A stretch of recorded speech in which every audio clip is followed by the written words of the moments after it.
Because I did say to a few people that can't attend that I would record it because yeah, because obviously like last week I wasn't well. So let me just record all this. What because it's a small group, which is quite cool. Like let's get interactive. Do you know what I mean? Let's like stop me, ask me questions.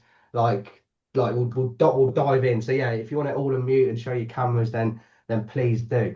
What I'm gonna do, I'm gonna share my screen and go through my slides. And yeah, like I said, just like butt in, dive in, um, and yeah, participate. So we've got a slideshow.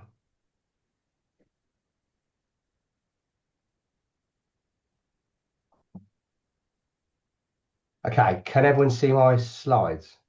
Yeah. Yeah. Yeah. I think I need to.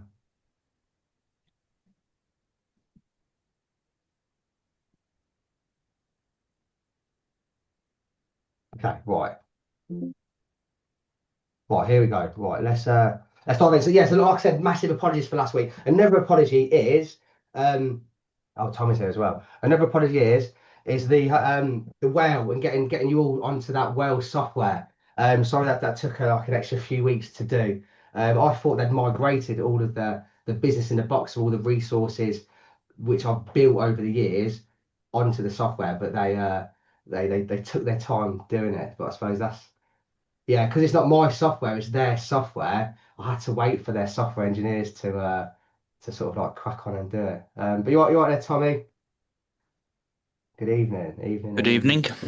How's it going? Apologies, I'm late. Oh, mate, it's all good. It's all good. So Tom, I was just basically doing apologies for last week. I was also saying because it's quite a small, intimate group, which is good. Like, please, like, jump in, like, ask me questions, and yeah, don't be afraid to butt in and whatever. Um, well, let's have a bit of a recap. So last week we dived into like, I suppose it was an introduction to the cohort, what to expect over the 6 months of while we're doing this. But the main part of what we covered last week was the SOPs. So we think we've really grasped like why the need to have SOPs and how to produce them. Hence the homework. Another bit of the homework was why, like why are you in business? So, but this week we're gonna like dive into you guys. So in the book, we've introduced a character called Luke. So Luke is for the men, and then if you're a lady, I'm going to call you Lucy. So we've got Luke and Lucy's. So you are the people in the book. You are the Luke in the book when you go through everything in this and sort of like you've got your own copy. Immerse yourself in what I'm sort of trying to like preach, if you like. Um, and basically Luke goes from being like I don't know, it's like small business. And as he reads the book, he becomes more successful and thrives in everything which he wants to do. He sort of goes from chaos to control, and from using systems. So like I keep saying, you are the Lukes, you are the Luces, uh, yeah, throughout this session. So we're going to cover quite a lot in this like hour and a half or however long it's going to take. We're going to go right up to page 186. So it's like the first chunk of the book. Some of it we're going to skip over because a lot of it's about SOPs, which we've done already in the first session. But yeah, we're going to dive into your vision, your why, your goals, building the foundations of your business, where we cover like the team, trust, leaderships, and also a very important book to me, like the E Myth Revisited by Michael E. Gerber. We'll touch on that. We'll talk about my favorite word, Kaizen, or Kaizen. Uh, yeah, we'll have a recap of SOPs if you need it. If not, we can like skip over that part. Um, Going into like mission and vision again, so there's the business theory, and one part which I'm really going to like spend quite a bit of time on is the 9 drivers of profit. I think this is really important for a business owner to know. They need to know about the 9 drivers of profit. So we'll spend quite a bit of time on that. And then finally, we'll dive into like data and feedback. So that's what we're going to cover today.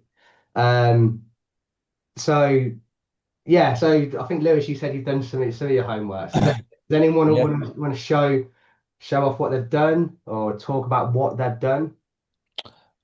Um, I don't mind starting. So I use ServiceMate job management software. and they've introduced a new sort of feature called like knowledge.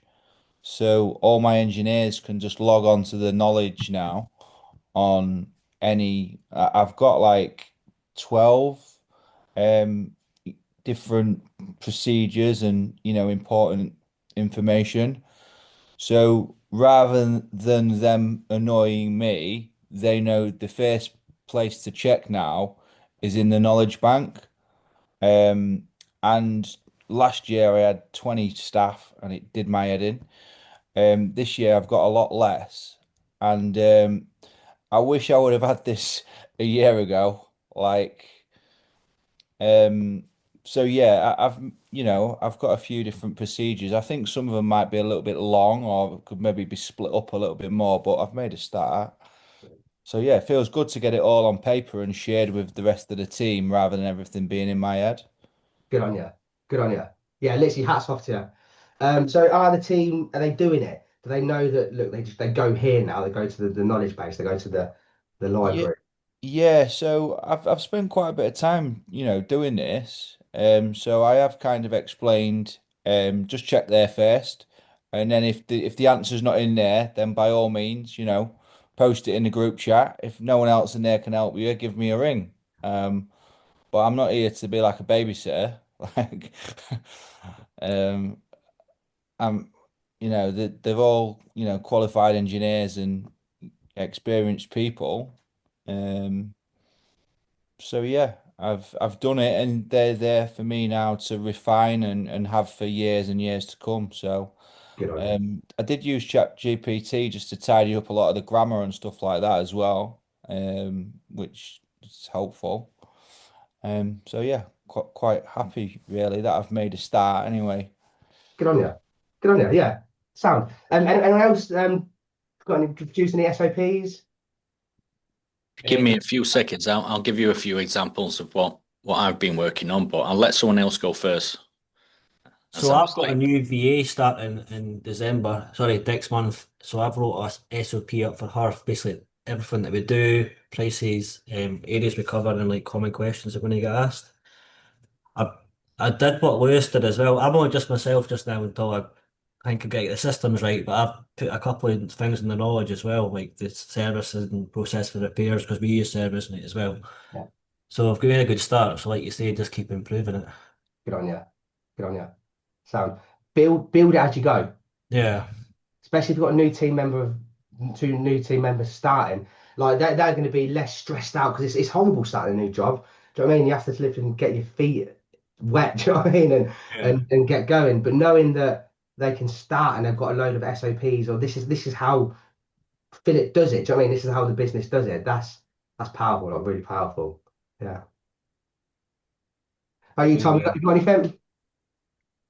Yeah, similar to Lewis, ChatGPT's helped me with a lot of it, sort of giving it the bare skeleton of sort of some of the tasks I carry out day to day, like doing my accounts and yeah, ChatGPT has helped me fine tune it. And I've inputted it all into that Whale app, Uh-huh. so yeah, just getting used to that. When you is there supposed to be some sort of integration then into the Whale? Did you say? Yeah. So what you should have on your on well is you should be able to see this. What else? You should be able to see this. So when you log in, we've got your board. So this is the home page, but here we've got all the different departments, and then with here you should have like 84 playbooks within finance, 19 in admin. Yeah, yeah. You can see the numbers within here. So these Okay.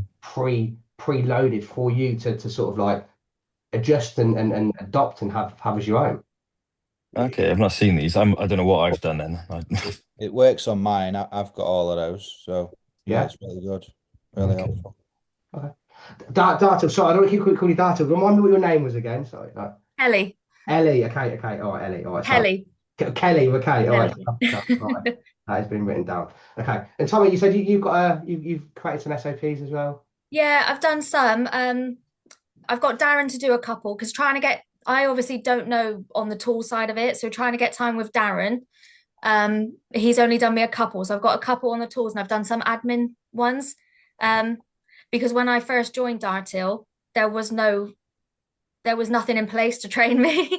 But he is my dad, so it's a family business. It's my dad, so I can let him off. But it's good that I've now put admin stuff in place for if for any reason they took anybody else on, then they've got something there.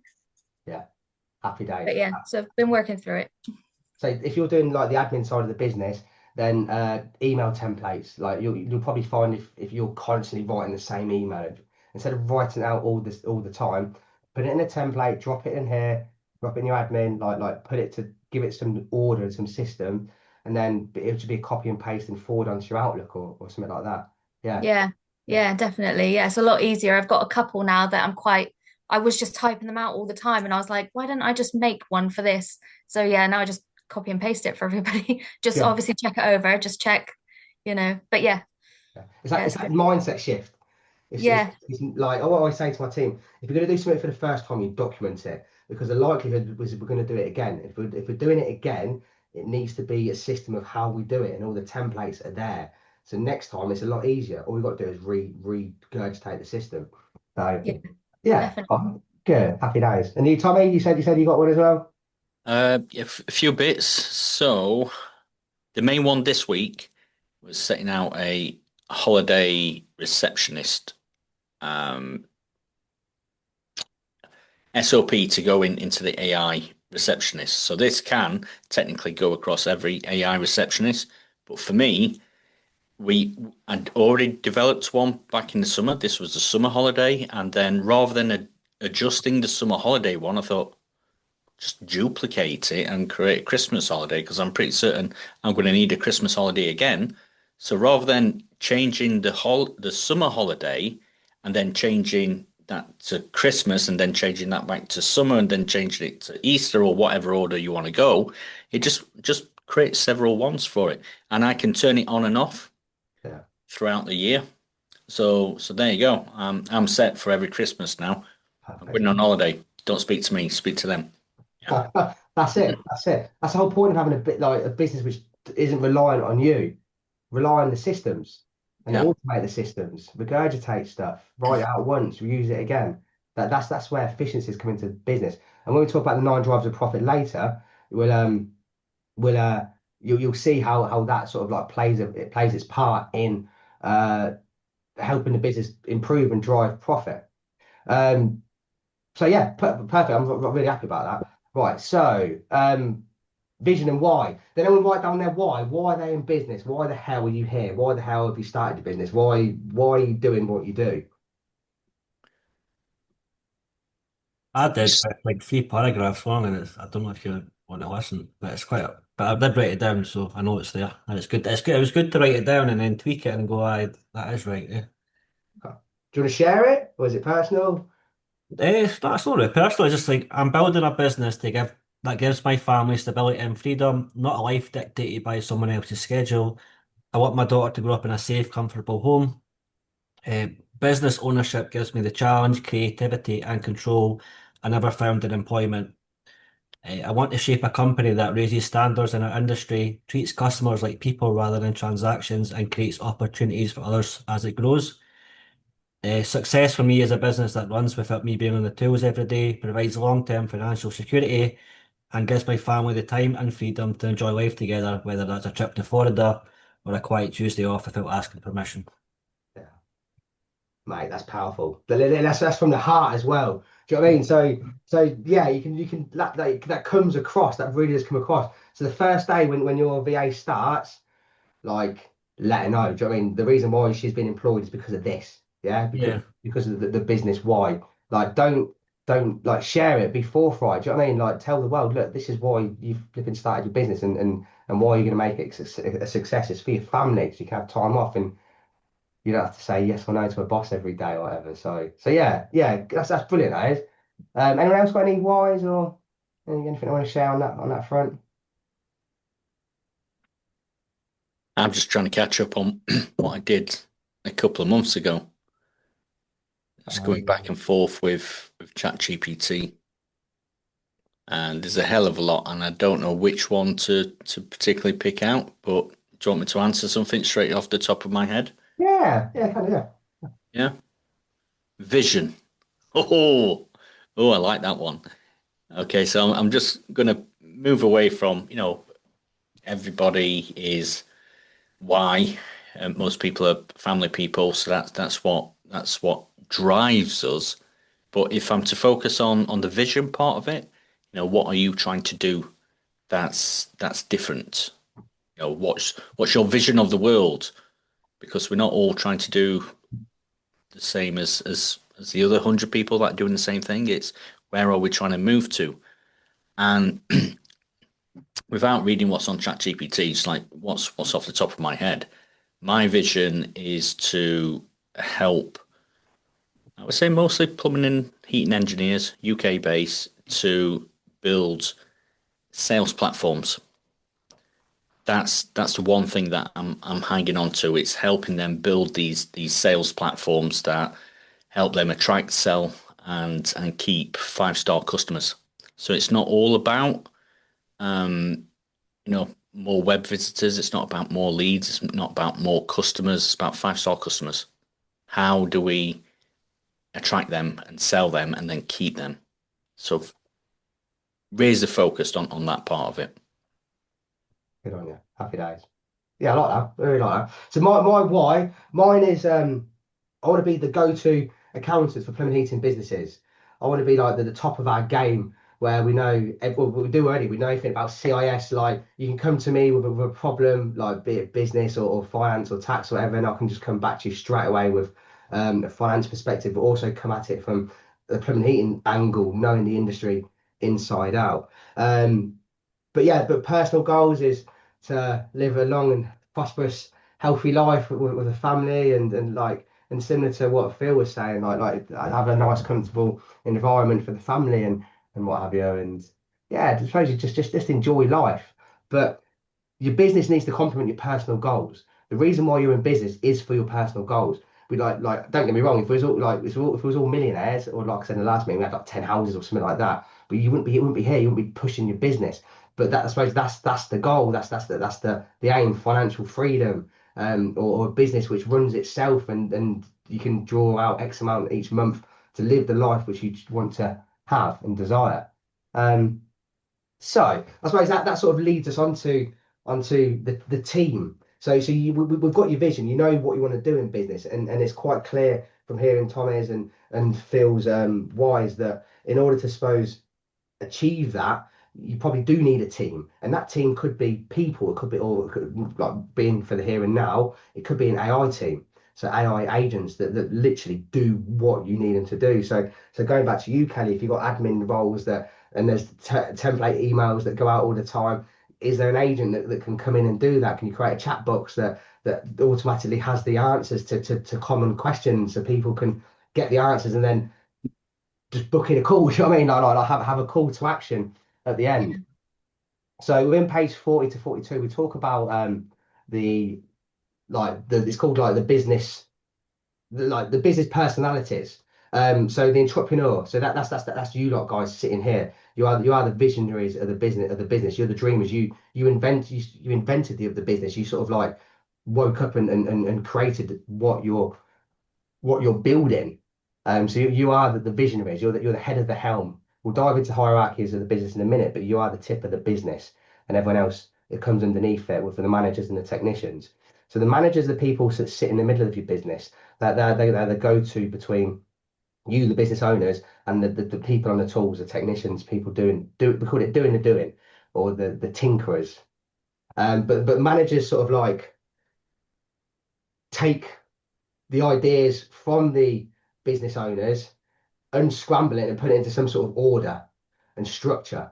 And then the technicians do the doing, do the work. Yeah, so yeah, hopefully that's sort of like clear with everyone. So you guys are sitting here and you are the entrepreneurs or the managers like you, Kelly. Yeah. So yeah. Yeah. No, but it's all yeah, it's all good. Right, Kaizen, constant improvement. I should do a count of how many times this word got mentioned in the book, but it's mentioned a lot. It's something which I sort of live by in life. It's all about constant small improvements. And there's a theory, it's called like 1% better each day principle. And if you do just have like improve your business or anything you do by 1% each day, what you get is this massive graph. If we look at the growth factor, and then on the left and on the bottom y-axis, no, so x-axis across, we've got days. You can see how like if you do just add, keep on improving your business by a small amount each day, that small amount compounds from the previous day, and what you get is a massive curve where your business is constantly sort of like improves and improves for the better. So never take, I suppose, for granted taking time out of your business and creating SOPs and think, oh, fucking hell, why am I doing this? What's the point? Because you won't see results straight away, but you will over time. And even if that small improvement is just a 1%, you can see how that 1% gets better and better each time. So going back to you, Kelly, where you said like producing email templates, that'll probably save you 5 or 10 minutes each day. That 5 or 10 minutes which you've saved each day means you can probably get more done, so you can therefore produce more SOPs, or you're less stressed at the end of the day thinking, oh God, I didn't reply to so-and-so, or so-and-so didn't get done. You can do it. If you've got a systemized business, you can do it, and it clears your head up. Yeah. Totally clears your head up. Yeah, so Kaizen to me is all about small constant improvements. I won't dive into like the how it will come about, but it's really powerful, and you can have it not just in your business life but in your personal life all the time. Like if you've got fitness goals, you just want to get that improvement, you just want to add an extra kilogram every time you do a deadlift or whatever. Just keeping striving to go up, or do an extra 5 minutes on the treadmill, like whatever. Just make sure if you're doing something, next time you do it a bit better or a bit more improvement. Yeah, because it does compound, and it's powerful, really powerful. Okay, right. So we've done this already. We've spoken about some SOPs, but so does anyone like a few people have said they've created SOPs, but does someone want to jump on the screen and share an SOP which they've made, and if so, are you happy for us to sort of like critique it, or are you happy for me to critique it live, like off the cuff of my head, or and I'm brave enough? I can Yeah. maybe try. Right, what I'm going to do then, I'll give permission to share screen. Okay, Lewis, should be able to share your screen, mate, and Okay. yeah, let me This is me very off the cuff critique for it. me. Yeah. Just bear with me. All right. Oh, is this working? Sorry. Yeah, see your internet. Yeah. Okay. I'll just pull my service mate up. I think that'll be the best way. Right. So while you're doing that, so obviously we've got business in the box. We've got where it has got a library of SOPs. But if your library is better elsewhere, being elsewhere, then to me, as long as you've got a library, that's all that matters. It doesn't matter whether it's here, there, or anywhere. But you have got access to well. So it might be a case of if you go onto well, download something, and then put it back onto your service mate library or something. But yeah, this looks really good. are you seeing my screen right now? Yeah. Right, okay. I don't know which I don't know which one people are most interested in. About the do's Yeah. and don'ts, or do, yeah, or price list, that could be quite. Yeah, 2 secs. Oh, price list. Price list is a good one. Yeah. Whereabouts is that? Sorry, I'm for Yeah, price you're on list. it there. Yeah. Yeah, okay. Sorry, I'm struggling a little bit with this. Let me get this out of the way. Okay.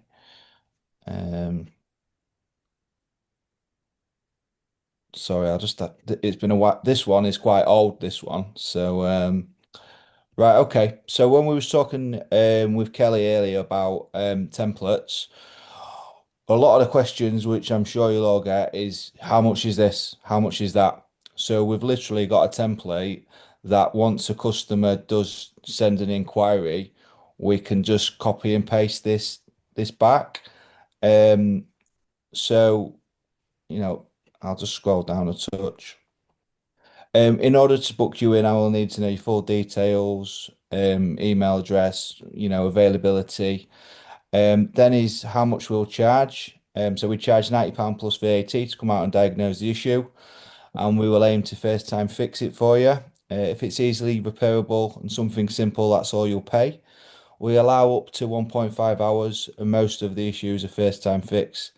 This includes stopping, leaks, making your boiler safe, and traveling time.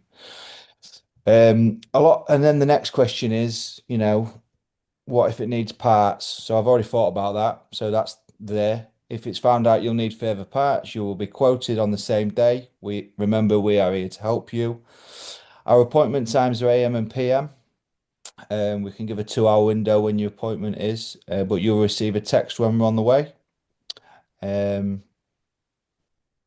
and then the out of hours charge, which is 150 plus VAT.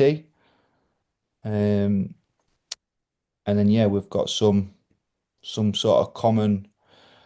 Another thing, what we do as a company, which really helped us, I've been doing this for probably 18 months, 2 years now, or maybe even a little bit longer, was changing to 3 different levels of boiler servicing. So basic, standard, and a full strip down. So I've taught my office staff, anyone that answers the phone and the engineers, we always need to be pushing at least a standard. But if a customer is a little bit sensitive on price and they try and ditch us and put the phone down, we do have here a basic service, which is 70 quid plus VAT, which is popular with landlords and on newer boilers. And also, we let a customer know roughly how long it's going to take at this point as well. So we'll allow up to 45 minutes. Um, and again, this is on a standard, so obviously we do a bit more on that. And then on a strip down, everything's written there. So at this point, the engineers are very clear on what we're doing. The customer is very clear on what we're doing, and there can't be any arguments. Because we're all singing off the same song sheet with this, you know, process, procedure, whatever you want to call it. So yeah, that's what we do. I don't know if you find that, helpful or different to what other people are doing, but um yeah, and we've just got some rough estimates of pricing as well, because the office, it's quite a diverse job that we do. So we do have, estimates for how much a two-port valve would cost to change, or a three-port valve, central heating pump, power flush, controls. So yeah, that's kind of us in a bit of a nutshell. Mate, I love it. I love it. Right, so a few points or questions. So have you found that that's freed up time? Instead of people thinking, oh fucking how much does this cost or what's that or what's that, they just go there and they know that this is the price. Absolutely. So when I try and create a document, I try to create something that's very, very user friendly for the customer and for the engineer.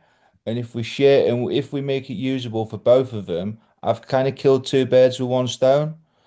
Um, so yeah, we use this, and it can be copied and pasted on an email straight to the customer or in a message. So yeah, it's really, really helpful for me, that one.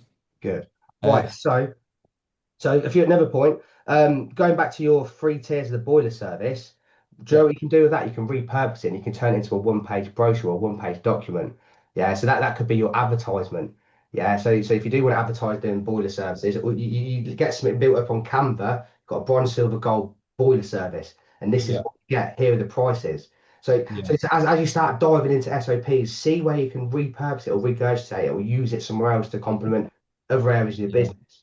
And I can see straight away that what you've done here is from trial and error. Like in the yeah, sense of like you've made it clear that the 90 yeah, quid covers the first hour and a half, whatever, because you've probably gone down the road of like, it's only here for 5 minutes. Do you know what yeah, I mean? And they'll yeah, still charge me flipping like 90 quid. It's because it includes the travel time, getting to you, booking it in. Like that, it's yeah. the unseen. Even like the wording of please allow up to 1 hour. So the engineers know that we expect it to be done up to 1 hour, and the customer knows how long to allow that for. I feel like if you don't sort of nail this early on, you're setting yourself up for a load of pain further down the line, because these are all the common things what they're going to ask. Like, Um, so yeah, that's been quite a good one for us. Right, one last thing. You quote your pricing is perfect, but you might like what about payment up front? Like, did you ask for Yeah, payment up front or yes. So we actually offer our customers 5% off if they pay up front and book their own service in our diary. So, because a lot of the backwards and forwards is you'll ring Mary and she'll go, oh, I'm gonna have to check my diary. So then that's a 5 minute call, and then you're calling Mary in in another 2 hours for this bloody 70 quid job. And in the end, there's not much left at the end. It's just like crumbs. So, so we do advise when we send our reminders out, we've got like an AI chatbot that will automatically reply to the customer. Thanks for, inquiring about boiler servicing. Click on this link and you can book your own service in and you'll save 5%. So I know it's only a few quid, but a few quid to people in this day and age is a good thing. yeah. All right. So going back to the 1% improvement. So add in onto this SOP, you how like you offer a 5% discount for people that book in, and then have the link straight away on your chat box or something like that. Or if you are going to repurpose this and turn it into a one-page brochure, have the 5% thing at the bottom of it. Offer a Mm. 5% discount. Here's a QR code. Here's the link for you to book in yourself, and then you get your 5% discount. Do you know what I mean? So it's all like it's linking the SOP to marketing, which then links into your operations where and the team which do it, and it's seeing your business Yeah. holistically and It's all in one. it's so helpful, like people can book in during the evenings now. They haven't got to disturb me. We don't need to pay office staff.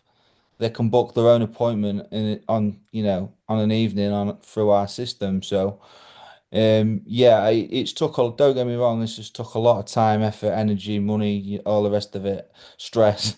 But it's well worth it now. Like, yeah. Yeah, we used to offer 10% at one time, but I got I got a bit tight with it, and I thought, oh, that's maybe a bit too generous, so I've gone to 5% now. Okay, sweet, happy days, happy days. Right, I love it. I'm gonna move on. I think I'm gonna Do you want me to stop sharing now? yeah, I think I can just take control. Okay. Yeah, there we go. All right, so perfect. Really happy with that. Really happy with that. Let's move on to the next slide. Um, So we spoke about mission, vision, and what have you already. So again, I don't really need to dive into that. But that's what this section of the book covers. It also covers like delegation. So if I just grab a copy of my book, is everyone like sort of clear on delegation? What I sort of really wanted to dive into in the delegation part of the book is whenever you're doing something or you delegate something, we always need to make sure that 3 points are signed off and ticked off. First of all, who's doing it? Yeah, so you being a business owner, so you assign something, who's doing it? You also need to know when they're going to do it by. So what's the deadline? Like, is it 5 minutes? Is it 10 minutes? Is it tomorrow? Is it next week? What is the deadline for them to do that? And also, it's very important, what are they doing? And then what are they doing is the SOPs. So whenever you do delegate something, make sure that these 3 points are always ticked off and it's extremely clear. I often talk about I do it in my business. Do you know what I mean? Other staff me and it's oh, can someone do this? But I didn't actually say who needs to do it. I also didn't say when. Do you know what I mean? Also Do you, by do when. you, do you use any like sort of like software or anything for that, or is it a spreadsheet, or how do you like how do you do that? Okay, so so it's on the SOP template. But when you're creating your SOPs, um, on well you can tag people into the assignment Mm. so you literally like delegate a task and you tag the person who needs to do it and then you put I think you can put a deadline date onto it. I'm not, Yeah. if not you type it What in. what happens with me with delegation is I ask my admin person to do various tasks throughout the day, um, and because probably I ask quite a lot of varied things, he has dropped the ball a couple of times. So I do feel like there must be a better way to be organized on that side of things. I mean, we've got so many different systems. We've got Slack, WhatsApp, Service Mate, Go Our Level, you know, emails. So if I keep tagging him in all these various different systems, he's dropping the ball a couple of times. So I could really do with. I mean, I was thinking about, maybe just a simple Google sheet Yeah. to say, can you get this done by this date? And this is how important it is. I don't know, you know, what other people are doing on that side of things. So Lewis, I'll show you this. So this is my PA's task log. So I'm like you. I'm like fucking get 20 ideas a day, but I just offload one to Megan, but it's Megan's job to sort of like execute Yeah. them if you like. So Yeah. so to help her out, what we've done is like right, the date where something's been assigned, what the job is, what's the description of the job, and then what's the status of it. And Right. then once a week, I'll just like look at this, or Megan will come back to me at the end of the week and say, look, Aaron, I've done like these are the bits which have been completed. Yeah. These are the bits I'm working on. These are the bits are waiting for a reply, usually from me. And these are Is the bits that which is have that started. is that like a sheet that you're gonna share it with us and show us? Yeah, can do, yeah. So it's basically it covers the who, what, when. Yeah. Right. Hey Ben, you all right? Yeah. All right. You're on mute, but all good. Yeah, it covers the who, what, when. But yeah, this should be on Whale. If it's not on Whale, Megan should be watching the recording, so I'll ask her to upload the template if you like, so it's there for next time. But Aaron, yeah. can I can't see there because it's quite small Oh, on my screen there. okay. But you can see Excel. You see Excel. Yeah, I do can't you I can't have see it. Oh, can you not? Oh, sorry. No. Right, sorry, I thought I was just showing that. what you was sharing it? Oh, I I can't see think it. Lewis had it in a different view. Hang on. Yeah. I can see that. That's better. Yeah. Right. Okay. So my question there, Aaron, is do you have like you've got a traffic light system going on there. Do you have a traffic light system for what's important? No, but Megan emails me every day with what her tasks are, and if I need something doing like today, in the morning, whatever, I'll just reply back saying, Megan, prioritize this or prioritize that. Yeah. Yeah. So Priority list. yeah, but Because don't. the thing is, the priority list changes, doesn't it? While you're saying do this, do this, do this, you get to the end of the week, you start the next week, and suddenly the priorities have changed. Yeah. Yeah. Yeah. So yeah, but again, make it work for your business. If that works for you, like so basically the traffic light system, so like urgent, not urgent, like important, doesn't work for me on this spreadsheet because I've got it covered elsewhere in a different system. But if you're just using a spreadsheet to make sure all the scattiness in your head gets done, then do something which works for you. That's why like I just talk about systems and owning things and adopt, I suppose, doing what I sort of teach, but having it your own way. Do you know what I mean? So yeah, hopefully that's helps out on that front. Right, where are we? Right, so let's go back to okay. So go back to the slide as well. Right, so also on this part, it's also I suppose it's quite important to talk about. So is that clear with everyone like that, like delegating tasks and making sure that stuff gets done, shit gets done. Yeah, so Yeah. Yeah. yeah, Yeah. okay, good. What's the advice, Aaron, if there's no one to delegate to? Well, you just giving yourself to-do lists. Yeah, and if you're busy on the tools and trying to run the admin, then It's just, it ultimately falls down on you. well, it's the same. It's the Eisenhower thing, isn't it? It's the Eisenhower matrix for delegation, and you've still got to apply that same format when there's no one to delegate to. Yeah, But the problem is when there's no one to delegate to, everything is important, yeah, and you're putting out lots of fires. yeah. So you don't have much time to work on that long term. It's important, but it's not. It's not. Go on. Yeah. Important, but not an Good point. emergency. Yeah. And you never get there because you're forever putting out the emergencies. So everyone here, I know like last time there's a lot more people in there and then cancelled this meeting, well, last meeting, but everyone on the cohort, if you like, are building businesses which are bigger than them or want to build a business which is bigger than them. In order to do that, you need people. So this book is sort of like for people that do want to go down the route of having a team around them, and then this helps them manage that team and ensure that the team know what they're doing to link back to the vision of the business owner.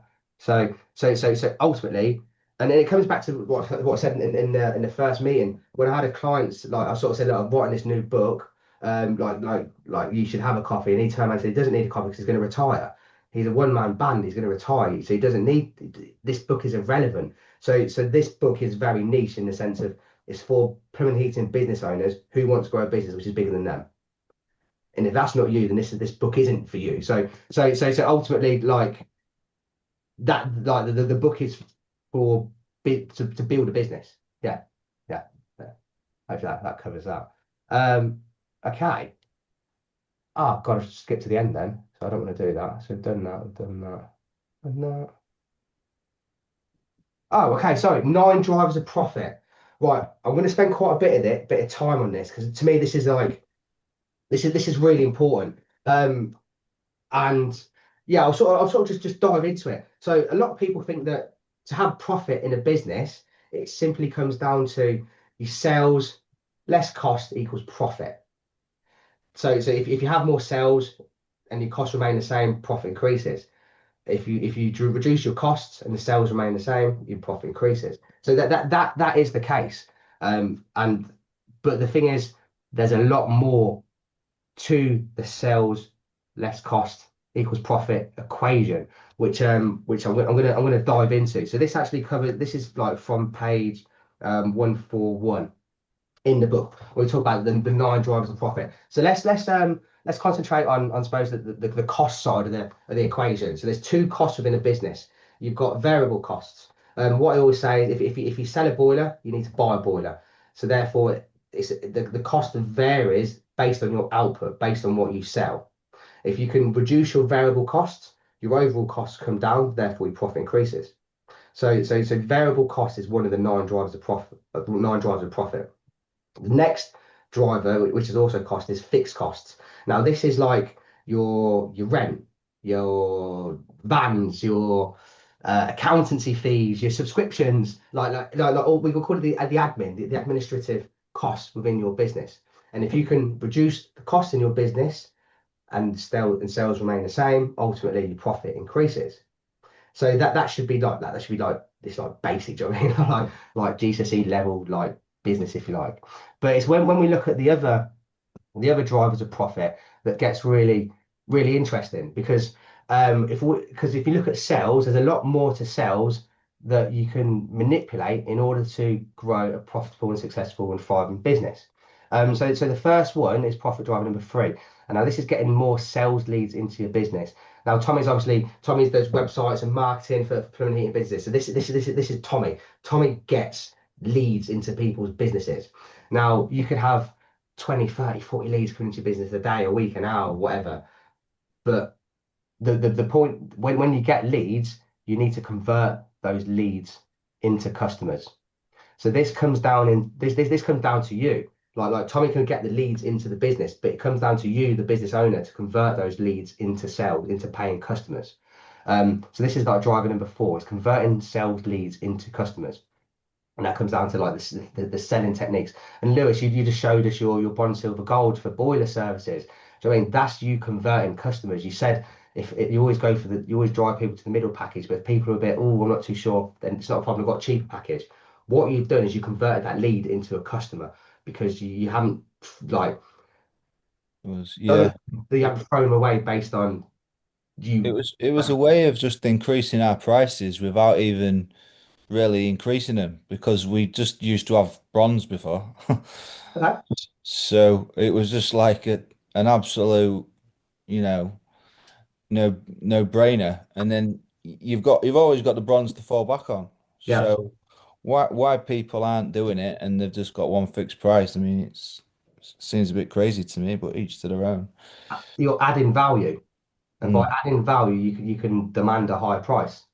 Is it always good to say plus VAT or do you always say including VAT? I always say including VAT, but I, I know people have like Lewis is doing plus VAT when it presents the price. So I'm a big fan of saying your price plus VAT. First Right. of all, Yeah. £100 plus VAT seems a lot. It seems smaller than 120 quid. The price is still the same. But then and the way you get around it is you say you always quote plus VAT is because VAT is out of your control. The chance that the exchequer could turn around tomorrow and say, do you know what, I'm putting VAT up. In which case, if you've quoted 120 quid, you've got to honour that 120 quid. But on the flip side, if you say £100 plus VAT, therefore you're hedging yourself. Plus, if you do a lot of work for business customers, then if you just say £100 plus VAT, then they know what the price is. Yeah, and it's quite standard in trades businesses for them to quote X amount plus VAT, and it's yeah, it's Yeah. it's You don't want to standard. be you don't want to be scaring them off with a higher price to start with, especially over the phone. Mm, yeah. So plus VAT, let them do that little quick calculation in their head when they work out how much it is. But by that time, they've booked a job in. Yeah. So right. Next driver of the profit. Next driver of the 9 drivers of profit is getting customers to spend more. So what we mean by this is again, picking on Lewis. Lewis has got a bronze boiler service for 70 quid. How can we get them to spend more? We add value. We add value and we get them to move up to the silver. But it's more. So that's getting customer to spend more. Yeah.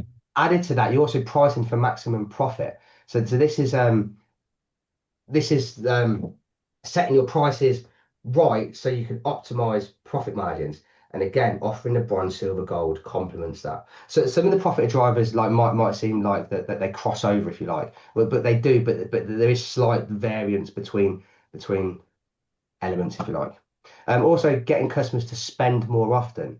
So like picking on like a boiler service again, if you get a customer to do like a yearly annual routine boiler service, again £100 plus VAT a year, but instead if you can get onto a maintenance plan where they pay £10-15 each month, you're getting customers to spend more often because they're a repeating customer which pays you every month as opposed to once a year, so they're spending more often.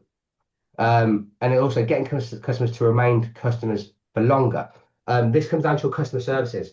So if you do a boiler service for a customer 1 year, what can you do to make sure they come back next year, the year after, and the year after, and so on and so on and so on. So that there's longevity, that there's profit derives from having customers which remain with you for longer.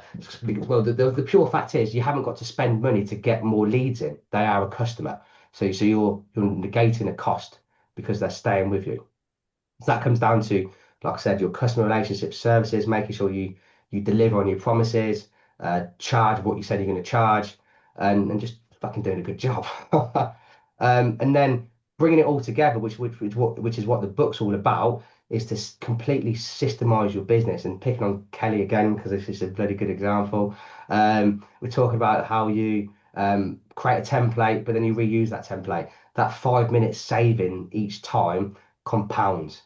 And it compounds even more when you think about you've got a team that are all doing the same process. They're all regurgitating stuff which has been reused and utilized. That brings efficiencies within your business. When you've got efficiency, you can be consistent within your business, which ultimately leads to scalability. And that's how you can really scale up a business, by making sure that all these are systemized. But not just this, everything else within your business is fully systemized. I suppose, open up you guys to any questions, because I don't know whether that's that's understood, or you get it, or basically just come at me, bro. Yeah. Just on the subject of sort of SOPs, I have done a boiler servicing procedure for our engineers. And it's also got exactly what they need to do in exactly the same order. So, if we take a new engineer on, he just gets given this, or she. Um, at the end as well, obviously we're talking about increasing profit. We've got like common upsells on boiler servicing. So for example, if the fuse needs replacing, it's an extra 10 quid. The condensate needs sizing correctly, it's an approximate 100 quid. There's no filter on there if there's no lime scale reducer on there. So in my procedure, what I've done right at the bottom, is, we've got all the upsells, CO alarm. Um, Yeah. just because if, if it's fresh in the mind and they can see this, I feel like they're more likely to do it. But if you don't ever say to them, right, let's try and do some, upselling, then it'll never happen. If it's not written down, it goes in one ear and out the other. But I mean, like when I was at British Gas all those years ago, we used to, I think one of the reasons we used to have to do the checklist about testing the CO alarm is because it was fresh in our mind and we was taught to upsell. So if British Gas are doing it, like that's kind of goes to show, for a good reason, I would say. You incentivize themselves. So they get 20% of the job. So they get all my engineers are on price work now. Okay. Um so yeah, they do get incentivized. And even on their quotes, they get incentivized to charge more because the more they charge, the more they'll get paid. Brilliant. So they're not going to get much more incentivized than that. Don't sell, let people buy. And the way you let people buy is letting them know what they need, and then giving them the opportunity to buy that. Yeah. And I think Tony, I think you've probably said it before, or no, it might be in the book where you put a section in the book where you said like you used to go to a job and you have your prices for everything. So you're not really a slimy salesperson, if you like. You just turn into someone who can, I can do that, but the price is that. So it just sort of flips it to, I don't know if I'm sort of pronouncing or it's portraying that right. That's But right. what I'm trying to say is that let people buy, don't sell. The way to let them do that is tell them what they need, and then here's the price, and then they can say yes or no. Yeah. That's how I used to look at it. It's, quite often they've contacted us because they've started off on the website and the website had prices. And when I walked through the door, I had a brochure with the different boilers. The brochure did not have prices in because we were using the same brochure way beyond how you could handle price fluctuation. But the way I used to look at it is similar to the bronze, silver, gold is look, all these options that I'm telling you are good for your house. I'm not going to offer something that's not good for your house, but based on what I can see, I think you could go ABC or AB. Very rarely they'd only be an A, but sometimes there was like, look, looking at everything, I'm discounting everything else. This is the one for you, but quite often customers just like the idea that ABC. I don't know how much money you're willing to spend. But if I lay them all out on the table, I'm making money on whichever one you choose. So Right. So that point there, you're making money. So let me just. I'm going to do this off the cuff of my head. yeah, Right. So basically, so a boiler service, and I'm going to pick out all the 9 drivers of profit which this sort of complements. So you've got the sales lead. You've converted that sales lead. You've then done a boiler service. Lewis has then upsold them and sold them a CO2. So they therefore got customers to spend more. You've also priced it for maximum profits. You've probably got a good margin on it. But also by doing that, you probably bought a bulk of these CO2 from a merchant when they're offering a discount. So therefore your variable costs are down. Um, and probably linking to that, you probably got them onto a boiler service maintenance plan at the end of it. And this customer comes back year after year. So ultimately your fixed costs are down because you're paying less money to get leads. So can you see how how powerful knowing about the 9 drivers of profit, if you think about it from a business perspective, can really change your business. And we're just talking about a small routine service like 100 quid. But seeing how this can change your business, your mindset, if you implement these things over the years, over the rest of the team, over everything else like that, and you systemizing the whole process, you've now got in your library a script for your engineers to say to make sure they are upselling, to make sure they're getting people onto the boiler service maintenance plans. So yeah, like I said, I've done it off the cuff of my head, but once you really know your 9 drivers of profit, you as a business owner could think, fucking hell, I can do this, I can do that, I can do that, I can do this. And it's really powerful to grow a business. Yeah. Ben, you're new to the party. Because it's quite a small intimate group. Yeah. Do you wanna any questions or any ideas? Yeah, not so far. Everything you talk about is basically what I'm trying to already do in the business, really.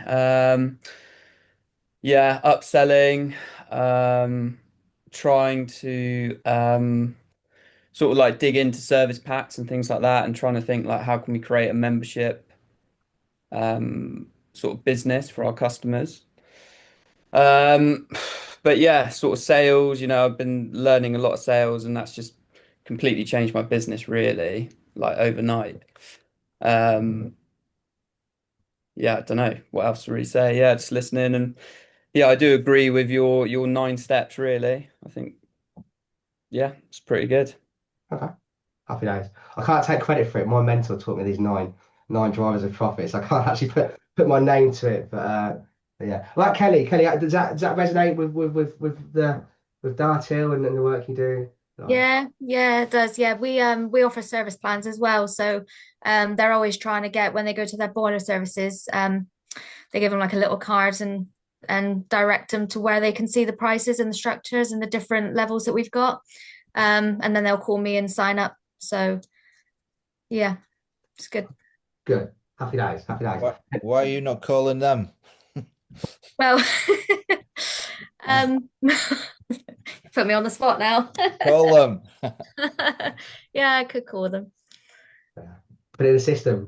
Systemize. Yeah, Make it a Friday yeah, job or whatever. Well, you, yeah. Phil, how do you like any questions on the 9 drivers of profit? Does it resonate? No, yeah, like we're just about to launch the service plans, so that's where we're pushing next.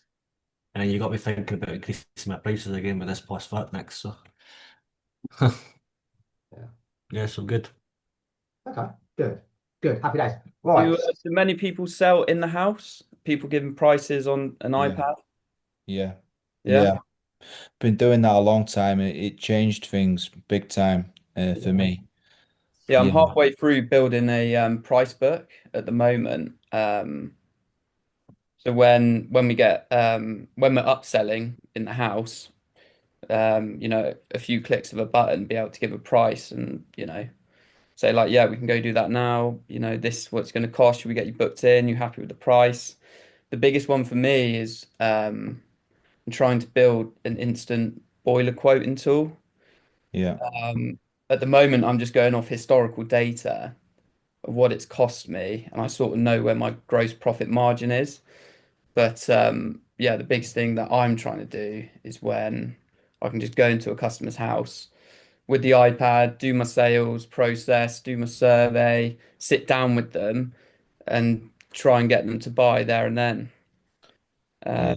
But it's really like straight combi swap, like easy to price up, but trying to build complexity into an instant quoting tool, I'm pulling my hair out with it. I'm not going to lie. Has anyone else got their head But around that?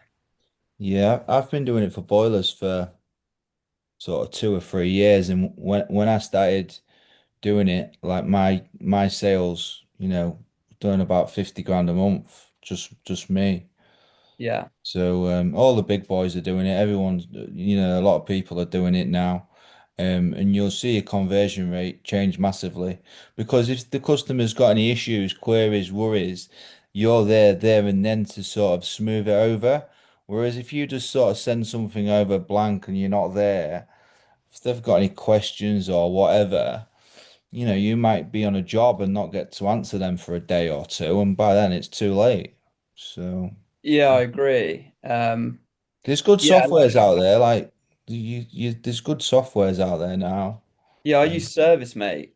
yeah, yeah, that's good. We use Service, mate. Right. Yeah, Let me butt in because Ben, I know you reached out to Megan and I was ill last week, so I couldn't no talk. dramas. Yeah, Yeah. So, but let me because we're quite an intimate group, and obviously we're going on hopefully going until 8:30. I've only got 2 slides left, so I don't mind diverting from the slides and then showing you this. Right. So this is called effective pricing. Um, so what it is basically it's a bit of software where you can ask someone a load of questions. At the end of it, it spits out a price, bronze, silver, gold price. So off the back end of the first book, the quote handbook, this is like the software which complements it. So you put in the customer's name. So I've just put in your name there, Ben Walters, and obviously we've got today's date. So you go to the house. So you've been invited to the customer's house, and you're doing a survey. So the first thing you look at is what sort of boiler you need. Now, I just need to make it clear that I'm doing this off the cuff of my head. I'm not planning this or nothing like that. But you preload all this with your prices, and at the end of it, it spits out a bronze, silver, gold price for the customer. So like I said, I'm doing it off the cuff of my head, and I'm not doing it for a while, so the pricing might be out of date. But you might say to the customer, right, you need a Bosch 24i, whatever. You also need 9 meters of tube, and then you've got to insulate that as well. And they also want a Hive thermostat. They're going to need a new gun frost pump on that. And the flue is horizontal. The flue extension, they're going to probably need one. And flue bends, whatever, one flue bends. And so, but you can populate this with as many questions as you want. Literally to really like get the boiler installation there, like to replace it. You click save and continue, and then you pre-populated your bronze, silver, gold pricing. And then all you do is click on that, reveal prices, and it comes up with a price. So if I was to go for the so everything which I've quoted for on the previous page is part of the quote, but you have 3 different packages. So the bespoke quotation, that's what I've just gone through, all the questions. Easy payment options. Now the easy payment options are you pay up front for the essentials. If you're doing premium, it's split into 2 payments, or premium plus into 3 payments. You've got the boiler installation date guaranteed, so you can book it in there and then. You've all got CRM systems, you're booking the boiler there and then. Clean up and tidy up promise. So if you've all read my book, you know that you can like make sure like people want to know you're tidy and clean. You're all gas safe engineers, so fully qualified engineers will be performing the installation. You'll drain down the system, you'll bleed the radiators, you'll explain to the customer how to use the boiler at the end of it, and you'd also put in your boiler manufacturer's warranties in here. For the essential service, they'll probably just get a chemical flush, which is why it's a tick there. But for the premium and premium plus, you might do a full-on power flush. You do a water test in the premium, dispose of old parts, give them an aftercare service for the call center. So that's all the bits which are covered in the essentials and premium. But then for the gold, if you like, you'll check and review the rest of the system, recommend system upgrades, full system setup to your requirements. That's just going around and tweaking the TRVs and what have you. And on-site aftercare from supervisor. This is someone going out and having a look at the installation, and then the routine service on the boiler's birthday. So what you're basically doing is you're producing. It's still the same boiler installation, but you're producing 3 different tiers. Going back to Lewis, you're doing your bronze, silver, gold free servicing. You can do the same for boilers. And then if someone's happy with it, you select an option, or if they want to think about it, you say, oh, let me think about that. Then all you do is you click off, you click here, and it produces the report. So the report is the prices which they've selected, but you also at the bottom, because it's the bespoke quotation, you can see what they're getting for this. Now you can repurpose this, and once the client accepts it, this now goes off to your engineer. Oh no, so this now goes off to your merchant to say this is my parts list.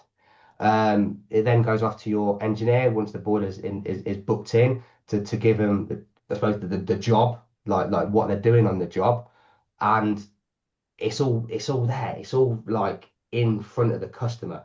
So Ben, I was going to show you this like when you book into me next week, but because we're all here and you've mentioned it, I thought I'd just show you that I've got a bit of kit that complements this. And like, don't get me wrong, we can go into the back end of this into the software and tweak it or add more. So for example, if we go into the boiler repair replacement, click edit, save and continue.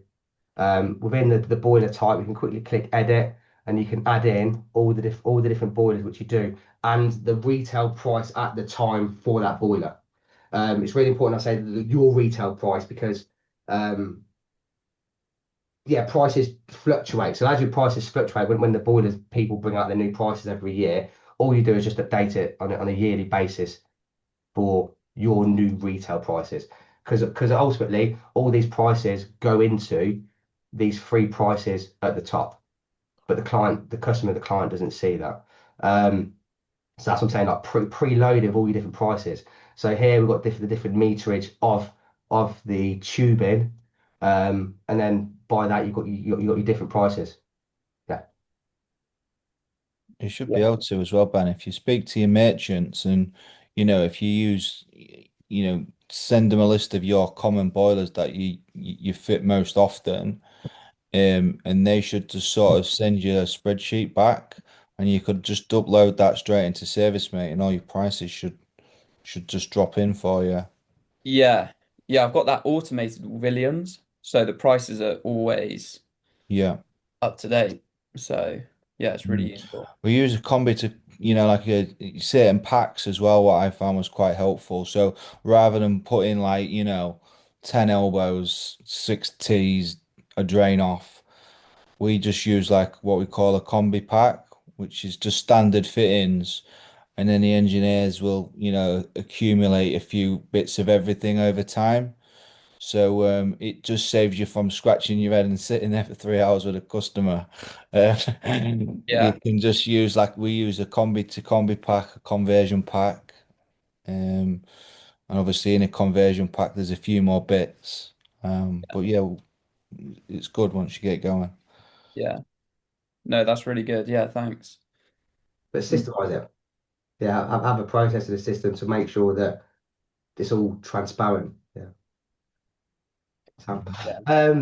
right. Anyone have any questions on that pricing software or anything else like that, or was that no? Going off tangent there, if you like.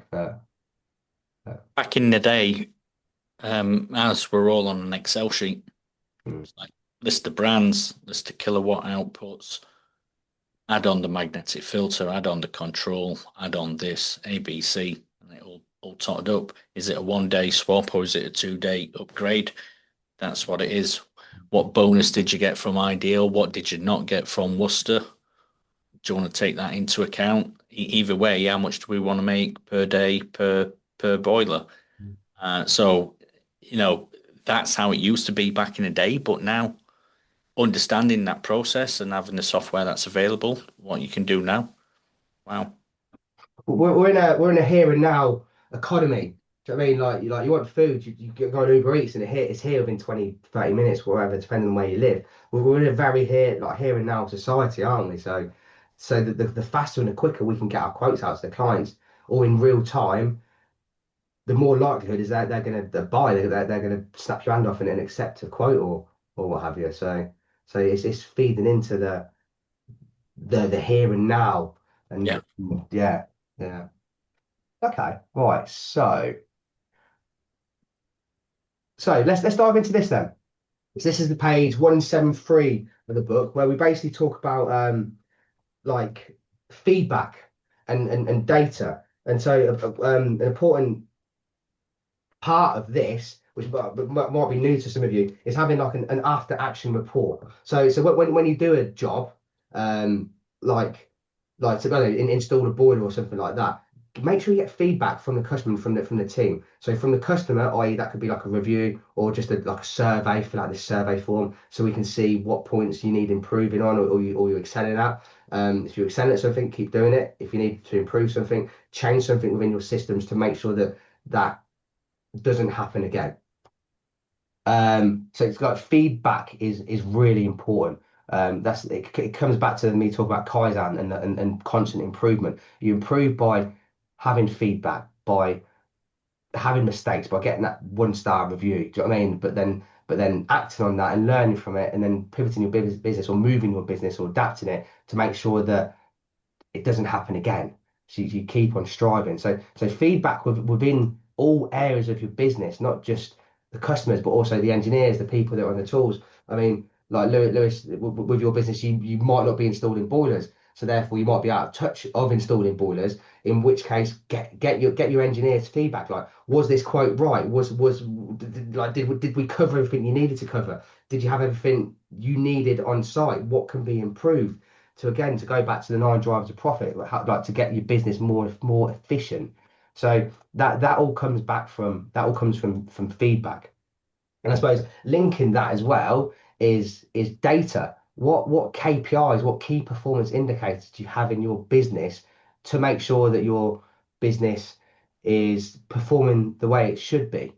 I mean, the number one the number one KPIs which all you guys should be following within your business is gross profit.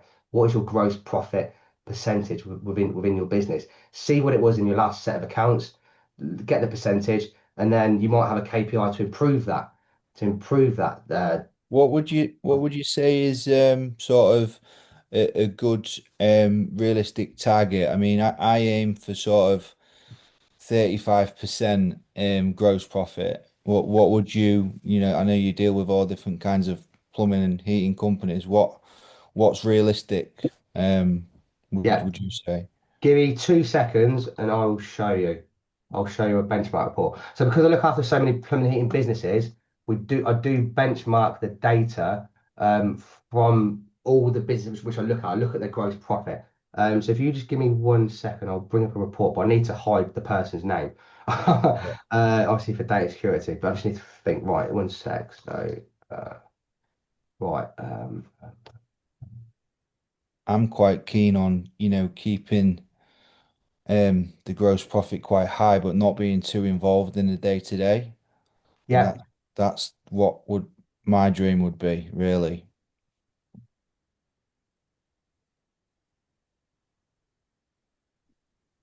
1 sec.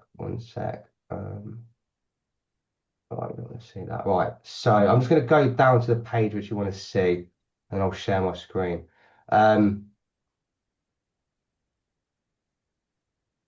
Okay, right. Can you see like a report? Yeah.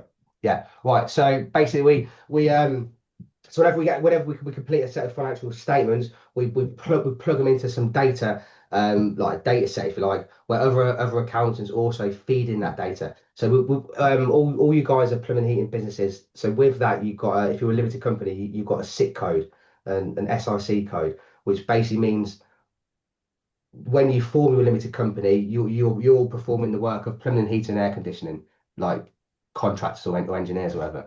So all of our accountants feed in data into this SIC code. So as it stands, we've got how many? I think it was about 4,000 people in this. So, can you see that 3,000? So number of company comparison. So about just shy of 4,000 companies in this data. And Kelly, you're going to receive this soon in a few weeks. Yeah, based on your business. But right, so the industry average for margin of safety, which is basically gross profit, is 25%. So let me go and dive into the report. So the report basically breaks down these 4,000 businesses into quartiles. And there's five quartiles. So you've got the worst 20%, so 1 to 20% is this quartile here. You then got the 20 to 40%. You then get 40 to 60, 60 to 80, and then the best is 80 to 100% of the businesses. So I do need to say some of this data you got to take with a pinch of salt. What I mean by that is because there's 4,000 businesses within this data set, if you like. There'll be some businesses which might be a one-man band and they just do routine services, in which case their gross profit is going to be fucking big because they're not doing boilers or they're not buying boilers. Yeah, so to do take the data with a pinch of salt. But that being said, we want to be looking at the medium, the middle area of the data to get the real feel for it. So most plumbing and heating businesses in this sample of 4,000 businesses, they're doing about I should have got wrong fucking data. Sorry, one sec. Gross profits down there. Sorry. Yeah, they're doing 40% gross profit margin. Yeah, so 40% gross profit margin. The worst businesses are doing 10% gross profit margin, but the best are doing 98. So the 98 again is going back to that person who might be a one-man band and all they do is routine services. They don't actually buy any materials. So that's why they would have like a high gross profit in business. But so if we say look at this area here, you're basically looking at between 30 and 20 and 56% is the average gross profit range for a plumbing heating business, with 40% being in the middle. Does that resonate with is that in keeping with everyone else's business? Is that sort of how they're operating? It's making sure you're not overcharging, undercharging, and That's almost identical to mine. It's a bit weird that I'm bang on the median. It's probably about 8% net. You know, 35 to 40% gross profit we're aiming for. Obviously the gross profit goes up in the winter and then down in the summer. But we do track it every month, you know, as best we can.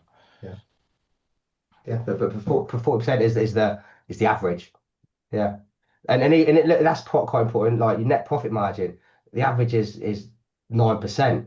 So you might be looking at permanent businesses that have got fucking 50 vans or loads of engineers. Think, God, they're smashing it, but they're not, because it's only like 9% profit margin. But then the best businesses are doing 57. But again, that could be a one-man band who just takes a dividend. Yeah, takes a dividend, so therefore his profits increased. But then obviously we've got the worst performing businesses. But yeah, that's you always get businesses that report, I don't know, maybe their final figures before they've gone bankrupt or whatever. So we'll always have there'll be always good and bad within the industry. Yeah. So about 40%. That's really good information. That just to, you know, because I think as a business owner, you always sometimes wonder, you know, what are other people doing? Am I stressed out when I don't need to be? And it seems that, you know, I'm pretty average when it comes to the profit. Good. Yeah. Sweet. So I suppose that literally that's the end of everything which I was going to cover. So we're now up to like page 186 in the book. Last 10 minutes, has anyone got any questions or anything? Like, I know we've gone off tangent a few things. I've showed you a few other reports or things we can do within the industry, but yeah, has anyone got any? I have a question for you. Okay. Through speaking to a number of people, there was one conversation not so long ago where someone has built up a business bigger than him, and there just wasn't any profit in it, but was still thinking, if I just get another engineer on the road, that'll suddenly, you know, give me the capacity to make it all worthwhile. But they were already at the point with a much bigger business that it just wasn't profitable. So I'm like, if it's not profitable now, what makes you think that getting another engineer on the road is going to be profitable?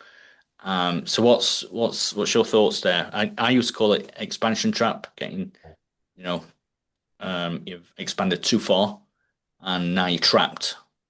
But what's your thoughts there, Aaron? Okay. What are my thoughts? Okay, so hiring staff and is not the way to make profit in a business. Like going back to the 9 drivers of profit, if you're hiring staff, you're hiring a variable cost, you're hiring an engineer, you're hiring a fixed cost.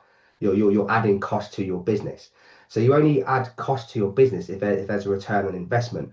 So it's all well and good hiring staff if, no, a big if the sales are there, if the customers are there, if the inquiries are there. Going back to 9 drivers of profit, if you've got all those things in place. If you haven't got them in place, hiring engineers is just fucking adding to the hassle and the stress and the cost of your business and making you less profitable. So But the argument coming back from people in this situation is, yeah, but we can do more and therefore we can put more money on the table. No, literally give yourself a slap, right? Give yourself a slap and dive into your business. Look at, like, dive into areas of business and see what is making you money and what isn't making you money. Drop what's not making you money and look and double down on what is making you money. So going back to feedback, Look at your KPIs. Look at what the data is telling you within your business, and act on it. Move towards it. Don't add cost for cost's sake. Don't grow for growth's sake. Go back to your why. Like, is your why? I want to grow a fucking big business with loads of engineers, but be stressed out to fuck. If that's not your why, then don't hire loads of engineers and be stressed out to fuck. Focus on what works within your business. Within your business, there might be areas which makes you money. There might be areas which loses you money. Focus on the areas which do, and get rid of the areas which don't. Yeah. That's just generic, generic off the cuff thinking, but yeah, don't add cost for cost's sake. And going into the book, when we dive into like the operational side, I think we'll look at the traffic light system. That's when you just go through your bank statements and highlight stuff which is green for good. You need it in your business. Orange is amber is, yeah, I need it, but it might be a cheaper alternative. And if you highlight anything red on your bank statements, you drop it, you get rid of it. Yeah. It's quite often I'll have like meetings with a few clients that do like quite a few £1 million in turnover, and every so often we'll be like, right, we need to have a fucking shake up in the business because this month we didn't make any profit, or this wasn't too good this month. I'll tell you what we look at like straight away: the biggest cost in the business. The two biggest costs in the business for plumbing and heating business are your labour and your materials. If you can control these costs, yeah, going back to the 9 drivers of profit, you can control the profit in your business. So they're the first two things we look at, and they also have the biggest, most influential effect on your business. So yeah, look at your main costs in your business: engineers and materials. What would you say? I know all businesses vary. I try to keep my sort of wage bill 20% of turnover. Is there a specific, is there a specific ratio what you try to tell people to aim for, or Yeah, one sec. So I'll go back to this benchmark report. Right, so let me share my screen again. So for me, I'm very much as though I just give you facts. If I can just give you facts, then happy days. Right. So can everyone see my screen? So we've got sales per pound of employee cost. So this means for every £1 you spend on labour, how much turnover what's the ratio between that turnover and the cost? So the medium businesses, they'll spend £1 on labour, yeah, and get back £3.60. The best will be 47. But again, take that with a pinch of salt, because that could be a one-man band who doesn't have a director's only salary. There's just there's no cost, there's no employee cost within the business. And if you're spending £1 on wages and getting back £1.12p in turnover, you need to give your head a wobble. Do you know what I mean? So that's also like not good. But average employee cost. So the average employee costs are about 20 grand. But bearing in mind, when it comes to average employee costs, we're also talking admin staff, and also because the data comes in from people's financial statements, it also doesn't factor in part-time staff or tax efficient directors' salaries, which are often low. Do you know what I mean? So yeah, you probably want to be looking at here, around about here for the actual average employee costs. But sales per employee. So I suppose this goes back to your question, which was saying, Tommy, like, if you add an employee, how much, like, is that good for the business? I mean, it's good if they can generate you, say, 76 grand's worth of work in a year. If they're going to generate you £16,000 worth of work in a year, then don't do it. Can I screenshot that, Aaron? Tommy, I'll give you the full report. Yeah, but yeah. I'm not showing no client's name, so yeah, you can screenshot this. Right. I just want that industry averages. Yeah. I take a picture. Is that all right to take a picture? Yeah, it's fine. I'm not showing the client's name, so yeah, it's absolutely fine. Yeah. I suppose then profit per employee. What is the profit per employee? Sorry, Liz. What was your direct? You asked me a direct question. Yeah. So for me, I always try to keep my wages cost at 20% or no more than 20% of turnover. So if I turned over £1 million, I would not want my wage bill to be higher than 200,000. Okay. So I was just wondering if there's like a good sort of t turnover to wages ratio really.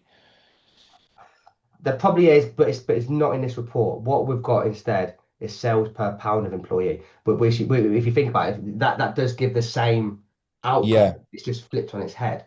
So basically, what you're looking at is spending £1 and getting £3.60 back, which as a percentage we can quickly do. 1 divided by 3.6, 28%. okay, Yeah, 20%. Yeah, so it's for every £1 you take as a business, 28p is labour, 25%. Just right, leave it round okay. percent or go And 25%. and that's about average, according to this report then. According to this report, you spend Yeah, £1 on labour, you get £3.60 back. But bearing in mind that £1 spend on labour is your admin, is your call centre, is your sales staff, is you the director's salary, plus it's your engineers. okay. But it's not subcontractors because that comes into gross profit. Yeah. Yeah. And when as well, another question on sort of engineers, profit and all that kind of stuff is obviously we use subbies from time to time. Um, when would you had advise from not using a subbie and just getting a direct member of staff in? Yeah. It depends, mate. Um, it really depends. Okay, it depends on your contracts. If you've got contracts, recurring contracts, which you know every month you're getting X amount into the bank to therefore pay you 25%, 30% to your wages, then employ. If you don't have contracts and your business is up and down, don't even think about taking on employees. Yeah, or unless sorry, it's not just contracts. I suppose it's also predictable revenue. Um, it's just taking a good look at your business and thinking, do you know what? Can I do I have the marketing? Do I have the leads which come in? Am I converting the leads? Am I going back to the 9 drivers of profit? Do I have repeating customers that warrant me having a full-time member of staff? Now, I I'm on the fence in regards to like employed members of staff or subcontractors. The fucking government and the budget and taxes which you pay on employees takes the piss. It literally takes the piss. So a lot of people prefer to be subcontractor, both from a business perspective, because they're not paying employers, national insurance, or the pensions, or the holidays, or the sick pay, or fucking whatever, or the van. Do you know what I mean? As compared to someone who's a subcontractor and they're out on their own van and you give them a day rate. Do you know what I mean? So there's no black or white answer. There's no winning, No. whatever way you look at it. What I would say is, if you're a heating company, you've really got to look at, can you afford the staff in the summer months? That's that's how many leads are you getting in the summer?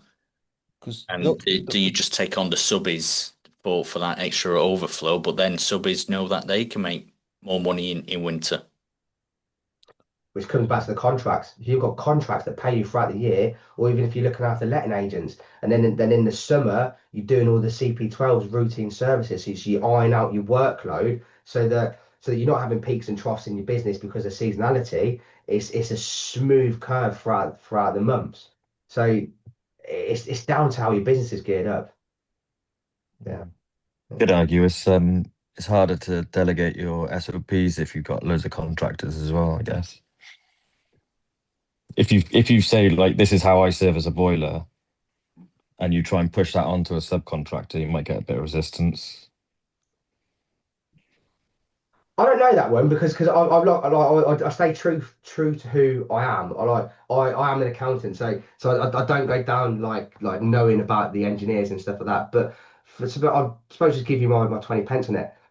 If you're creating SOPs, the SOPs for everyone who works within your business. If you're taking a subcontractor, they are taking on your vision, your why, and ultimately you're paying them to be part of your outfit. And if you're paying them to be part of your outfit, your gang, or your team, or whatever, they follow your SOPs. If they don't like it, there's plenty. I was going to say there's plenty more subcontractors about, but there's not. There's not at the minute. But ultimately, Tom, like you that comes down to sitting down and having like a good onboarding session with the subcontractor and saying that this is what your business is all about. Yeah, and this is how you do a routine service, and this is the sheet you complete after you've done a routine service or after you've done a boiler. Can you do that? Yes or no? If they can't, It's picture evidence a lot of the time, isn't it? Obviously, we've got testing equipment, but like for instance, in Service Mate, you cannot go on to the next step in Service Mate until they've taken a photo of whatever it is you want to take a photo of. I know some subbies were working for, I don't think it was Boxed, but it was, one of them companies like Box, maybe Heatable. And what they were saying is, no, we've literally got to be a photographer on the job. They want a picture that we put that little small screw in the flue, which obviously is manufacturer's instructions. But this, this big national installer network, we're saying we're going to use subbies, and our subbies are going to have our back, and we're not going to pay them the full amount of money until we've got a photo of every single screw going in. So I guess it's a bit of give and take, Tom. They're working with national. When there's money on the national line, I companies. suppose, yeah, they will, won't they? Yeah, but if you're like a sole trader just getting started, and you're trying to get other sole traders on board with you, I guess you've got to lead by example, haven't you? You've got to show this is the reason why we do it. This is a clear reason why we need to do it. But if you're a smaller company, maybe you just need to kind of accept it's not quite going to be, to them standards if you want to keep that person, which I'm sure Lewis will have lots to say about taking on subbies. Yeah, we've got so in Service Mate, we've got a customer satisfaction form, which all our engineers, whether the subbies or direct engineers, they've got to make sure the customer signs a satisfaction form before they leave. We've got an installer checklist, so all your things like your flue termination, your condensate, your analyzer reading, even like fit the actual the thermostat in the property, because we've had subbies over the years where they'll pocket the hive. And if you give them a chance, I mean, we was quite big in the area we covered, and they would, and then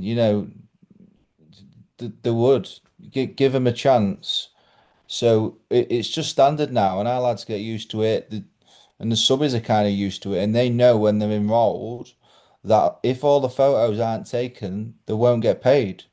So we've got like a subby agreement, because you think when you're dealing with adults, that they would, be fair and reasonable, and you to do things the right way, but they're not all like that. So that's why I created the forms.